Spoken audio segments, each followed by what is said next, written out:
All right. Hey, Anthony, welcome to the Zoom. Good Hello. to good to see you. Yes, sir. Um, got some questions for you. We're going to start with Travis Brown from the Bryan College Station Eagle. Hey, Anthony. Looking back on your decision to opt out of this season and what you've been able to do leading up to this pro day and everything like that, do you still feel like it was the right decision? And when you watched what your teammates were doing through the season, what were your kind of thoughts and feelings and keeping track with them? Absolutely. As tough as the decision was, I do believe it was the right decision for me. Just to go more into detail, I released a statement, when I opted out. But, it was really just my family that was in my mind. My parents have underlying conditions. I don't want to go directly into those, but it's serious enough to where I had to consider, okay, how many hospital beds are available in the Dallas area? It was super tough for me. I went through all of fall camp, every single practice. I went through all the hard part. But at the end of the day, I had to make that decision, and I wouldn't change anything going back. And then as you look for what the way you were training and testing and doing numbers when you started working privately in that time to what you were able to do today, did you see that growth that you wanted? Absolutely. I performed pretty strong today. I'm not really sure what any of my numbers were yet, but I've heard some rumblings that sounded pretty good. So I think I did pretty well. Appreciate it. Thanks. Yes, sir. Thank you. All right. Next up is Alex Fleming from the Florida Sun, and then Gabe Bach. How you doing, sir? How you feel your pro day went today? Oh, went really well. Went really well. Felt smooth out there. Felt explosive, and just tried to stick to my training. So I think it went really well. Right. No one's questioning your FBI because I know that's probably very high. But there's a lot of politics in the NCAA, and now you're transferring over from the NCAA to the NFL. So could you speak on how you felt when Texas A&M didn't get the respect they deserve since they've been pumping out excellent product for decades? Man, it was super tough to just see that go down. Especially with, I'm not going to go into the NCAA. They made the decision they made, but I'll say I definitely didn't agree with it. I felt like A&M was more than battle tested, and I felt like they were definitely one of the top four teams in the country. So it was definitely not a decision I liked. Okay. Next up is Gabe Bach from Texas. Hey, Anthony, what are you hearing from NFL teams right now, and what do you think of your prospects of being selected in the draft? Uh, I'm hearing a lot of good stuff. The upsides obviously there. The athleticism, the IQ. It's just really the little things. Those little things. A lot of people have questions about my experience, but the one thing I can say is that I constantly get better. With each game, with each practice. So I try to take that mentality. Off the field when I opted out, I try to take that mentality that each workout I had. Work on the little things, watch extra film. The stuff beyond just the physical. So I'm really comfortable. I'm really comfortable with where I'm at and where I'm going, and NFL teams reflect that.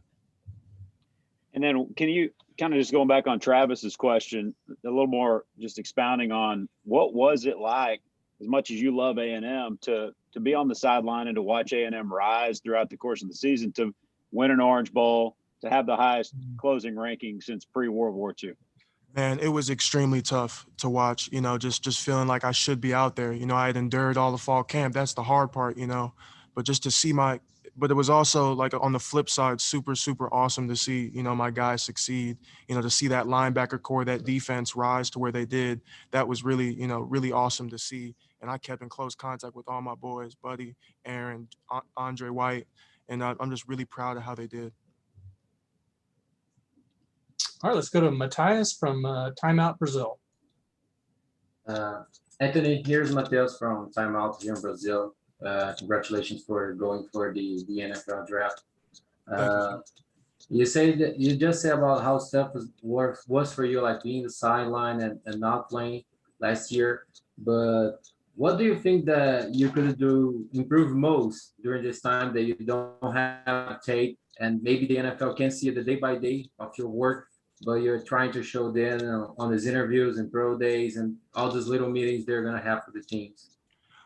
Main thing that the behind the scenes thing is just that character and just personality makeup. That's one thing that I take pride in. Grew up in an awesome household. My parents raised me right. I just try to reflect that in every single one of my interviews and be super respectful and just be the, the good guy that I am. So I think that's really the main thing I've been focusing on. Thank you. Good luck. Thank you. All right, let's go to Justin Woodard from KAGS and then Mike Lucas from KAGS. Hey, Anthony, good to see you, man. What was it like at least having you plus maybe another dozen other Aggies out there today? What was that like? Pretty cool to share that with them? Yeah, I was fired up. We were all fired up, super supportive of each other, getting hype, even the fans, getting really hyped, a lot of positive vibes. So it was awesome to be back out there with the boys. It was awesome. I think we pushed each other and did better than we expected to do as a group. And for you, obviously not playing, did you feel like you had something to prove today?